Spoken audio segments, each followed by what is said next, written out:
The number one team in the country picked up its first loss of the season tonight, and there are a couple of teams now that have 6 wins and no losses. We'll talk about the teams that have the most wins now in the NAIA volleyball rankings or standings with no losses so far this year. We'll talk about all of that tonight on Midwest Sports Now. Hi, I'm Joey McWilliams. Glad to get to be with you here on this Friday night, 11:30 Eastern, 10:30 Central. And we're going 9:30 Mountain Time Zone, go all the way across the country tonight. 8:30. If you're watching us out in the Pacific Time Zone tonight, we have some teams to talk about, and we want to bring them up here in just a moment. In the meantime, let's get things started where we should. The number one team in the country, Missouri Baptist, defending national champions, came into today 6-0, and right now, the Spartans are 6-1, ran up against a very tough Midland team, the number 5 team in the country. And the Warriors not only took care of business in St. Louis today at the Missouri Baptist Invite, but swept the Spartans in their hometown. A 3-0 victory for Midland today. And the Warriors now are 6-1 as well. Warriors led today by Hope Leimbach, and why not? What a season she's having as well. 35 assists today in the 3 sets, 6 digs, 2 blocks as well. She's averaging 11.18 assists per set on the year, and that's good enough to be number 5 in the country in that stat.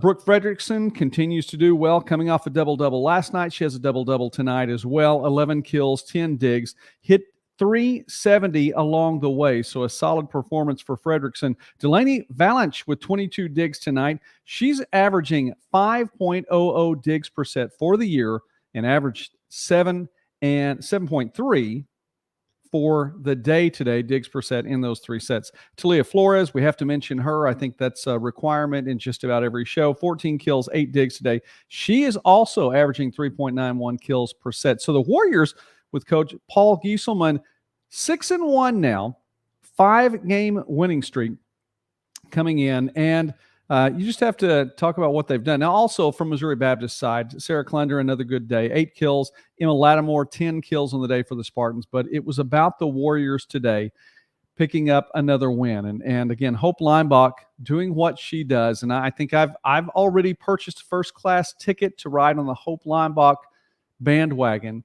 There's room for more, I'm sure. But I think she's putting herself in a position to get recognition. Got lots of recognition last year as well. This is no surprise. I mean, the GPAC Setter of the Year, the GPAC Player of the Year, first-team All-American. We also had Hope Leimbach on the All-Midwest Sports Net team. Now, I'd like to think that carries some weight. I don't know. Maybe it does. But anyhow, she's getting recognition. She's putting herself in a position to get more recognition. So Midland now 6-1 on the year. Let's talk about another team here, number 23. The Southwestern Assemblies of God Lions, 6-0. One of 2 teams now that is 6-0 on the season. Most wins without a loss. There was another team that came into today with more wins to start the year without a loss. That team has picked up one today. We'll get to them a little bit later in the program. SAGU, 2 wins today, and both of them of the 5-set variety. So they're able to hold on, get the 3-2 win over Westcliff today. And then just a few moments ago, picking up the 5-set win over Our Lady of the Lake, this taking place in San Antonio. And SAGU led by Tessa Glick. The first match against Westcliff today, 30 digs on the year. She came into tonight's game averaging 6.14 digs per set, 10th in the country in that category. Glick having a great season. Emma Tompkins with 17 kills, and she did it hitting 333 on the day. Pretty good afternoon for her. Ava Meyer with 11 kills in the first game. She went on to have 16 kills and 10 blocks, the double-double. In the second game, let's go ahead and mention Riley Buckham with 41 assists against Our Lady of the Lake. So Coach Hank Moore's team is doing pretty well. I had a chance to see them last year. Actually didn't get to see them in an actual contest in person. Traveled down to Waxahachie, get to do some sports stuff down there. Got to watch them practice, and they looked good last year. They are really putting themselves in a position to do well and go far this year as well. SAGU 6-0 on the year. We go ahead and we'll move around a little bit in the rankings. Talk about some of the teams that are starting off well, having an impact. How about the number 7 Corbin Warriors? Coach Kim McLean's team now 5-1 on the year, and just coming off a 4-set victory over number 8 Northwestern. So number 7, number 8 going against one another tonight. 4-set victory for Corbin. Riley Troutman, a double-double. Big double-double, 22 kills and 15 digs tonight. Avery Ridgway, All-American as well last year, 11 kills, 15 digs. Big night for both of them. And talk about the folks getting things done from the assists tonight. Jaden Mullen, Courtney Garwood, also at 6-2 rotation and getting people in on the act. Mullen with 23 assists tonight. By the way, for Northwestern, Becca Horseman, 12 kills, 4 blocks tonight. So she's taking care of business on her end. Northwestern picks up the loss tonight. William Carey, the Crusaders, the other team in the country now that is 6-0. Most wins without a loss right now. Crusaders with 2 big wins today, and they were both sweeps. So 6-0 on the season. They went 6-0 on the day. Did not give up a set today. 2 3-0 matches, one against Southeastern, one against Coastal Georgia. This taking place at Faulkner. So activity going on in Montgomery, Alabama, and the Crusaders on the winning end of both of these. And listen, if you haven't heard this name yet, you need to be looking out for her. Rachel Hartman, nearly the triple-double tonight. Just 1 dig away from the triple-double tonight. 13 kills, 20 assists, 9 digs. That was actually I say tonight. That was in the earlier match against Southeastern today. And then against Coastal Georgia, 7 kills, 20 assists, again, 7 digs. She is a sophomore middle, and she is just in the middle of everything. She is all over the court and filling up stat lines left and right. So you combine the two and talk about what Hartman did today. 20 kills, 40 assists, and 16 digs. Pretty solid afternoon, I would say. Averaging nearly a double-double there. Averaging 10 kills, 20 assists, and 8 digs. Again, pretty good day. Coach Kelsey Weldon's team is going strong. And they didn't get much recognition in the preseason. Expect to see William Carey getting a little bit of recognition heading into the next rankings and our ratings, as the case may be. This is set for next Wednesday. Originally, it looked like the NAIA rankings would be posted this past Wednesday, but it's been moved, so it'll be August 31st. Looking at the calendar behind the monitor there, August 31st. The next time these rankings will come out, and so don't be surprised to see William Carey there at all.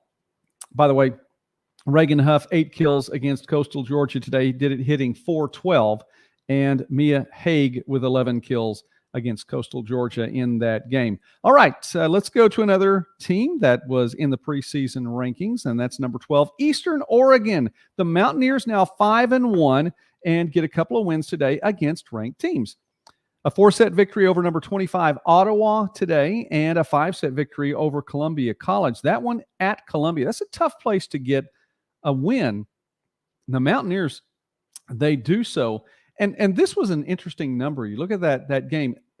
Eastern Oregon in the 5-set match against Columbia there in Columbia, Missouri, scored 25 points, 25 points, 25 points, 25 points in their first 4 sets, and then a 15-11 victory in the 5th set. You're not going to see that very often. It was just kind of a fluke of scoring there. But how about that? You get 25 points 4 times, you still don't win the match. Now, they lost the first 2 sets 27-25, came back for the reverse sweep and pick up set number 3, 4, and 5. So Eastern Oregon continuing to do well. And Eastern Oregon, by the way, the only loss on the season for Midland this year. So that's really shaping up to look to be, a very, very big win for the Mountaineers. Madison Morgan, 15 kills today. This is in the first match against Ottawa. Madison Morgan, 15 kills, did it hitting .412. Presley Jensen with 14 kills. Alexis McMurtry, she had 2 double-doubles on the day. The first one, 27 assists and 18 digs. And then Hannah Ledgerwood with 22 assists in that match. The second one, Alexis McMurtry, 23 assists, 16 digs. And Ledgerwood also had the double-double with 24 assists and 10 digs. Presley Jensen with 13 kills, 6 blocks in that one. And then Sade Williams steps up in the Columbia College match, 16 kills, 17 digs, double-double there, picked up 3 blocks as well. So Eastern Oregon 5-1 now on the year, and very likely, I think, we'll move into the top 10 in the next ranking. The number 2, Jamestown Jimmies. Let's talk about them really quickly one more time. 6-1 on the year. Get the 4-set victory over Providence tonight. It has not been a good year for the Argos right now. This taking place at Great Falls. Anna Holland with a double-double, 10 kills, 21 to Diggs. Callie Hegerly, 8 kills, 22 assists, and 4 digs tonight. And, of course, Ellie Holland with 30 digs on the evening for Jamestown, picking up the win just a few moments ago. Let's talk about, a couple of teams that need to be showing up on your radar if they haven't already. Now, 2 of these teams are ranked. One of them not ranked coming into the season. That definitely should change. And let's start right there. Kaiser, the Seahawks, are 9-1 on the year. They came into today 8-0 and lost and were swept by Cumberland, and then won at Milligan. That was a match at Milligan. Then win a 5-set match at Milligan a little bit earlier this evening. So Kaiser now 9-1 on the year. Now, the Seahawks were not ranked. And I'm not talking about ranked. I mean, they didn't receive any votes at all in the preseason poll. This is a team that went 17-22 last year. And you see then what the preseason poll really, it's so much a reflection of what a team has done in the previous year. And if it's been a good year, and that's all you have to go on is the previous year. So you don't know how these things are going to work out. You don't have to go too far back to see what Kaiser did prior to that. In 2020, Kaiser went 36-0 to start the year. Made a trip under Coach James Rogers to the first ever NAIA tournament in program history. Come in 35-0, pick up a win in pool play, then lose the next 2 matches in pool play, don't advance to the quarterfinals, but 36-2 on the year. Now, there's good and bad that happens the next year. Come up on the losing side. Don't get the winning record in 21, but already in 22 are showing what this program can do, the direction it's going. And again, 9-1 right now. Now, I realize not into the bulk of what this schedule for the Seahawks is going to be made of. They'll see some more and strong competition. But to say 9-1 right now is a solid start for this program. And you can't forget about what the Seahawks have done 2 years ago. I think it's a real jumping on point now. If you want to follow this program, do it right now. Get on board right now. Get on the Seahawks bandwagon and follow along for the ride. It's a team that I think, without question, should be in the next set of rankings in NAIA volleyball, the first regular season rankings that will come out. So Kaiser not ranked, not even getting a vote, coming in 9-1 right now. Another couple of teams that you need to be looking for: College of St. Mary, number 15 team in the country, is 5-0 right now. The Flames doing a good job. Get the win today, a 3-0 victory today over Texas Wesleyan. Cameron Williams with 16 kills. But how about Lauren Anderson? Anderson with 41 assists today and 11 digs. That's a solid double-double. Now, that's in and you have to go back and look. This is in a sweep. 41 assists, just shy of 14 assists per set today, 13.67 assists per set. 11 digs on top of that. Anderson, for the year, is averaging 11.78 assists per set. That is good enough for number 2 in the NAIA in that category. So watch for the Flames now. They're 5-0 on the year. And another team that is just outside the top 10 should be in the top 10 in the next ranking. Number 11, Concordia. The Bulldogs have had a great year as well. Starting off, get another victory today. A sweep over McPherson today. Bree Birtwhistle, we've talked about her before. 36 assists in the sweep. 3 kills. So she's a name you need to be following as well. So that is a look at NAIA volleyball. A big day today. I know there's a lot more tomorrow. And tomorrow we're probably going to be talking a little bit more about NAIA football as the season gets underway in week 0 for so many more programs.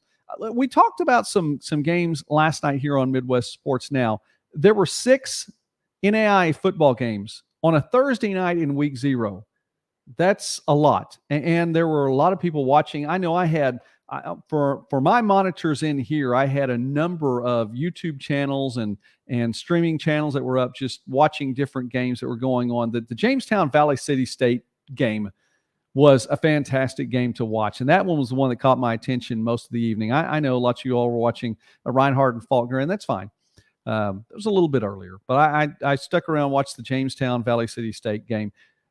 Fun game to watch, fun broadcast to listen to. It goes to overtime, and it was a big one to watch. But there were a couple that we didn't get to last night because the games went a little bit later when we went live. Evangel defeated Clark 31-20. The Valor now 1-0 on the season, and 4-0 all time against Clark. Now Clark hasn't had a football program for that long, but Evangel's been able to get the best of them. I love the names: the Clark Pride and the Evangel Valor.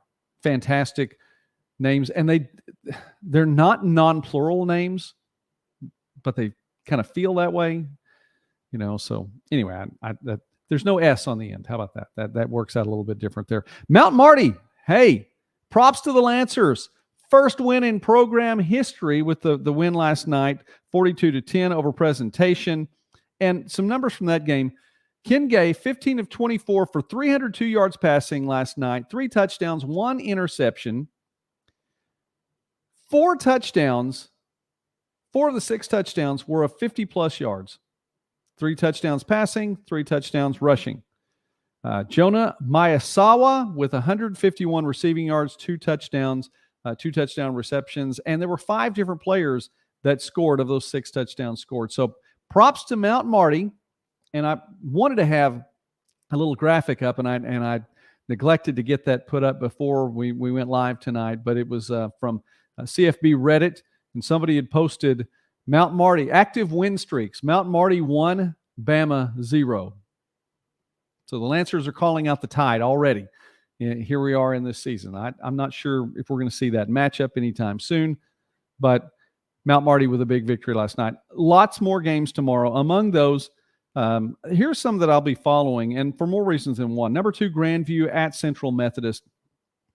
The Eagles had a tragedy in the program within the last 24 hours, as one of the players was the victim of a shooting, and so shut down the school, the university today, got that shut down. The university president and others asking for prayer for the kids on campus, for the football team as well. So not sure how this is going to fly for tomorrow's game. But really, we here at Midwest Sportsnet are praying for the folks in Fayette and for all the people who are affected by this. And it is a tragedy, and we're very sad about that. So that is something that, at least on paper, it looked like a good game coming in. We'll see how that turns out tomorrow. We'll try to keep you posted on that as well. Number 19, Montana Western at Carroll. What a big matchup to start the year. This is a week 0 matchup, a huge matchup. Montana Western picked in the Frontier to win. Carroll, of course, has been a dominant force for the last 20, 25 years. So this one should be good. And then Bluefield at Thomas More. Bluefield is one of my dark horse picks. And we had this on the panel the other night. We had the forum here on Midwest Sportsnet, and talked about different NAI football programs and of different dark horse programs. To meet the criteria that we were talking about at the time, a dark horse program would be a team not picked in the conference preseason poll at the top of the rankings to win the conference. Could this team make the playoffs? Would they make the playoffs? I think Bluefield is one of my dark horse teams. They're going to be at Thomas More taking on the Saints tomorrow. So be looking for that one. That one could be a pretty good game, and we'll see how the Rams fare. But in the meantime, it's been fun talking about college volleyball tonight. Do want to remind you, more NAI volleyball tomorrow. Midland 6-1 on the year. Knock off Missouri Baptist and give the Spartans the first loss of the season. SAGU and William Carey each at 6-0 on the year right now. And don't forget about those teams from Oregon. Corbin 5-1. Eastern Oregon 5-1. And we'll watch them and follow them along. And you always have to keep an eye on the Jimmies. Number 2 team in the country, 6-1. Missouri Baptist, 6-1. So we'll see. Will there be any change at the top of the rankings? We'll talk about that a little bit later on. In the meantime, thank you for watching tonight. I appreciate that a whole lot. Listen, if you have not already subscribed, please do. We are near that 1,100 subscribers mark, and we are just right there, and you could be the one that takes us to that next milestone. So we've crossed the 1,000 subscriber mark, but help us to continue to grow the channel here. We talk about small college sports and more throughout the Midwest and beyond, and it is a lot of fun. I enjoy getting to visit with you all these nights, and it's not every night of the week, but it's fun to come on and talk. So it's been fun talking NAI volleyball tonight. In the meantime, thanks again for watching. We will talk some more tomorrow, and when we do, it will be about NAI football, and then D2 volleyball and football. It's right around the corner in our conversation here. I know there's a lot of D2 stuff going on, so let's hold off on that. We'll talk more NAI tomorrow. God bless you all. Thanks for watching tonight. Have a great night, and we'll see you next time.